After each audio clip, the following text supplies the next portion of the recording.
rivoyatni boshladim, nos chekishni tashladim.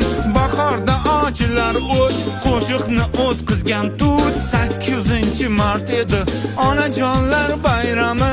Bu bayramda men ahmoq, onamni o'ylamaman, chechamni o'ylamaman, ochamni o'ylamaman, enamni o'ylamaman, abchamni o'ylamaman.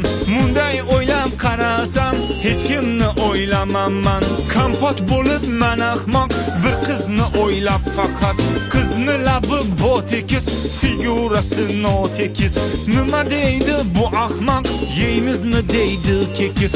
Menga kekis kerakmas, menga kekis kerakmas, menga kekis kerakmas. Buni tushundik. Keyin nima bo'ldi? 8-mart edi, kech soat 10lar edi. Bolar bilan toqqa chiqib dam olib